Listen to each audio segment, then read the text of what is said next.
Gulf breaking ന്യൂസിലേക്ക് സ്വാഗതം. പ്രവാസ ലോകത്തെ വിവിധ വാർത്തകൾക്കായി ഈ ചാനൽ സബ്സ്ക്രൈബ് ചെയ്യൂ.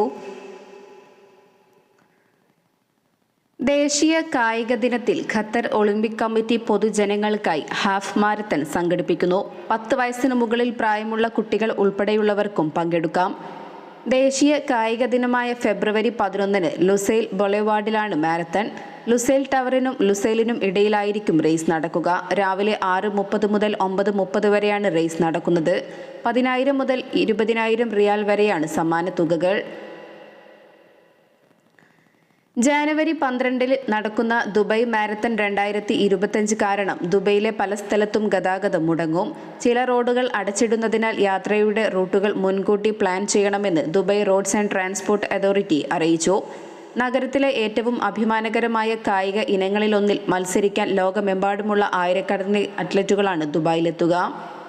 ഇവന്റ് സമയത്ത് എളുപ്പമായ യാത്ര ഉറപ്പാക്കാനും തടസ്സങ്ങൾ ഒഴിവാക്കാനും യാത്രകൾ മുൻകൂട്ടി ആസൂത്രണം ചെയ്യാൻ റോഡ്സ് ആൻഡ് ട്രാൻസ്പോർട്ട് അതോറിറ്റി നിർദ്ദേശിച്ചിട്ടുണ്ട്.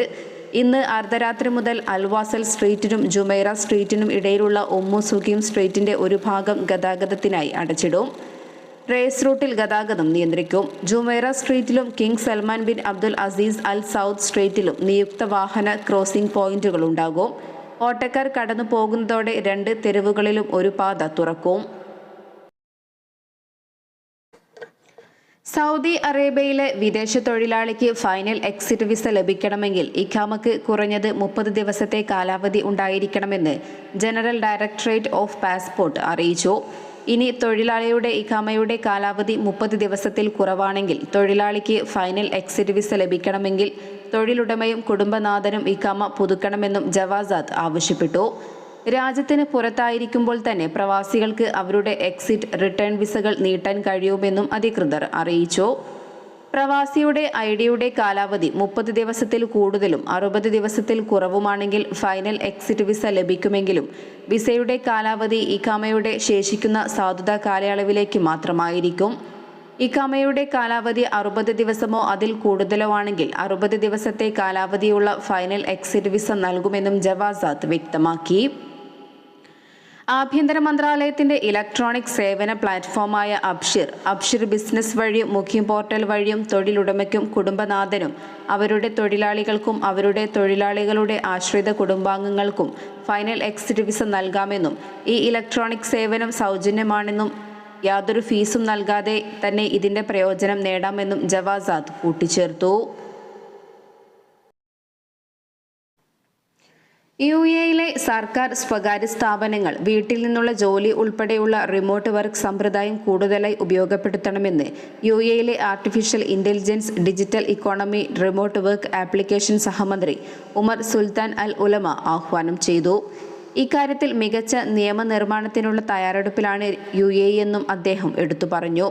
രാജ്യത്ത് വിദൂര ജോലി സമ്പ്രദായത്തിന്റെ സാധ്യതകളെക്കുറിച്ച് പഠിക്കുന്നതിന്റെ ഭാഗമായി പ്രൈസ് വാട്ടർ ഹൗസ് കൂപ്പേഴ്സുമായി സഹകരിച്ച് മന്ത്രാലയം തയ്യാറാക്കിയ ധവളപത്രത്തിൽ ഇതിന്റെ വലിയ സാധ്യതകളെയും നേട്ടങ്ങളെയും കുറിച്ച് പ്രതിപാദിക്കുന്നുണ്ട്. ഓഫീസിലേക്കും തിരിച്ചുമുള്ള യാത്രകളിൽ കുറഞ്ഞ സമയം ചെലവഴിക്കുന്നതിലൂടെ ജീവനക്കാരുടെ ഉൽപാദനക്ഷമത എങ്ങനെ വർദ്ധിക്കുന്നു എന്ന് വൈറ്റ് പേപ്പർ വ്യക്തമാക്കുന്നതായും അദ്ദേഹം പറഞ്ഞു. തിരക്കേറിയ സമയങ്ങളിൽ ഗതാഗതക്കുരുക്ക് വലിയ തോതിൽ കുറയ്ക്കാനാകുമെന്ന് റിമോട്ട് വർക്ക് ഇൻ യുഎഇ എന്ന തലക്കെട്ടിൽ പ്രസിദ്ധീകരിച്ച വൈറ്റ് പേപ്പറിൽ വ്യക്തമാക്കുന്നു. ഗതാഗതക്കുരുക്ക് കുറയ്ക്കുന്നതിന് വഴക്കമുള്ള ജോലി സമയവും വിദൂര ജോലി സമ്പ്രദായവും ഏർപ്പെടുത്തിയ ദുബായ് അധികൃതരുടെ തീരുമാനം ഇക്കാര്യത്തിൽ ഏറെ പ്രയോജനം ചെയ്തതായും കൂട്ടിച്ചേർത്തു. ഇതുവഴി ദുബായിലുടനീളം രാവിലത്തെ യാത്രാ സമയം 30% കുറയ്ക്കാൻ സഹായിച്ചതായും വ്യക്തമാക്കി. അതേസമയം പരമ്പരാഗത രീതിയിലുള്ള കേന്ദ്രീകൃത ജോലിസ്ഥലവും വീട്ടിലിരുന്ന് ജോലി ചെയ്യാവുന്ന രീതിയും മറ്റു തരത്തിലുള്ള വിദൂര ജോലിയും സംയോജിപ്പിക്കുന്ന ഒരു ഹൈബ്രിഡ് വർക്ക് മോഡലാണ് യുഎഇ നടപ്പിലാക്കാൻ ആലോചിക്കുന്നത്. അത് ഉൽപാദനക്ഷമത, തൊഴിലാളികളുടെ ക്ഷേമം, സ്ത്രീകൾക്കും ഭിന്നശേഷിക്കാർക്കുമുള്ള സൗകര്യം തുടങ്ങിയവ വർദ്ധിപ്പിക്കാനും സഹായകമാകും. നിലവിൽ കൂടുതൽ പ്രൊഫഷണലുകളും വിദൂര ജോലി രീതിയാണ് താൽപ്പര്യപ്പെടുന്നതെന്ന് മാൻപവറിന്റെ ഗ്ലോബൽ ടാലന്റ് റിപ്പോർട്ടിനെ ഉദ്ധരിച്ച് മന്ത്രി അറിയിച്ചു. അതുകൊണ്ട് തന്നെ ആഗോളതലത്തിൽ 57% കമ്പനികളും ഈ രീതിയിലേക്ക് മാറുകയാണെന്നും കൂട്ടിച്ചേർത്തു. സൗദിയിൽ ട്രാഫിക് നിയമത്തിൽ പുതിയ ഭേദഗതി. ഇതുപ്രകാരം കാലഹരണപ്പെട്ട വാഹന രജിസ്ട്രേഷൻ ഉപയോഗിച്ച് റോഡുകളിൽ വാഹനം ഓടിക്കുന്നത് ഗതാഗത നിയമ ലംഘനമായി കണക്കാക്കും. ഈ ഭേദഗതി ഉൾപ്പെടുത്തിയാണ് നിലവിലെ ട്രാഫിക് നിയമം പരിഷ്കരിച്ചത്. സൗദി ഭരണാധികാരി സൽമാൻ രാജാവിന്റെ അധ്യക്ഷതയിൽ റിയാദിൽ ചേർന്ന മന്ത്രിസഭാ യോഗം ഇത് സംബന്ധിച്ച നിയമ ഭേദഗതിക്ക് അംഗീകാരം നൽകിയതായി ഔദ്യോഗിക വാർത്താ ഏജൻസി വ്യക്തമാക്കി.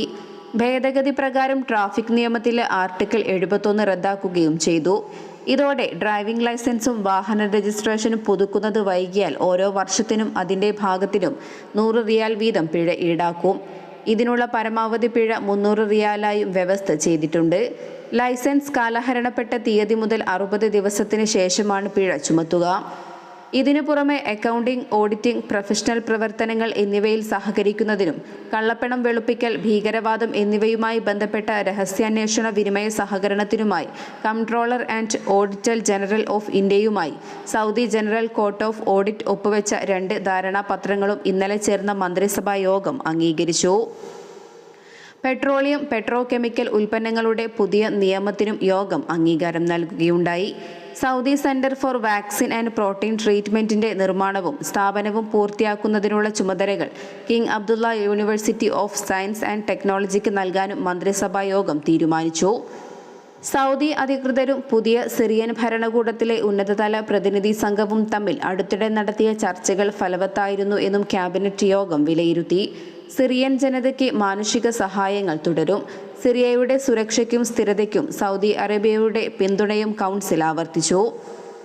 അധിനിവേശ ഫലസ്തീൻ പ്രദേശങ്ങളിലെ നിലവിലെ സാഹചര്യങ്ങളെക്കുറിച്ചും ഗാസയിൽ ശാശ്വതമായ വെടിനിർത്തൽ ഉറപ്പാക്കാനുള്ള അന്താരാഷ്ട്ര ശ്രമങ്ങളെക്കുറിച്ചും ക്യാബിനറ്റ് ചർച്ച ചെയ്തതായി മാധ്യമകാര്യമന്ത്രി സൽമാൻ അൽ ദോസരി പറഞ്ഞു. അന്താരാഷ്ട്ര മാനുഷിക നിയമങ്ങൾ ലംഘിച്ച് ഫലസ്തീൻ ജനതയ്ക്കെതിരെയുള്ള ഇസ്രായേൽ കുറ്റകൃത്യങ്ങളെയും യോഗം അപലപിച്ചു.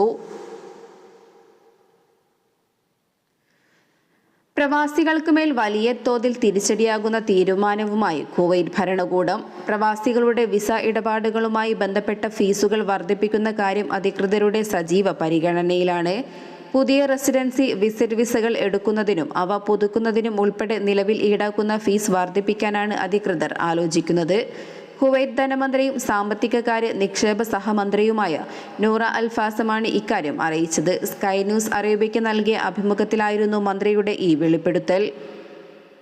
രാജ്യത്ത് എണ്ണ ഇതര വരുമാനം വർദ്ധിപ്പിക്കുന്നതിനും ആഗോള എണ്ണവിലയിലെ വ്യതിയാനങ്ങൾ രാജ്യത്തെ സാമ്പത്തിക സ്ഥിതിയെ ബാധിക്കുന്നത് തടയുന്നതിനുമായാണ് ഫീസ് വർധനവ് ഉൾപ്പെടെയുള്ള നടപടികളെക്കുറിച്ച് ആലോചിക്കുന്നതെന്നും കൂട്ടിച്ചേർത്തു. ഇതോടെ ഇന്നത്തെ വാർത്തകൾ അവസാനിക്കുന്നു. പുതിയ വാർത്തകളുമായി വീണ്ടും കാണുന്നതുവരെ നന്ദി, നമസ്കാരം.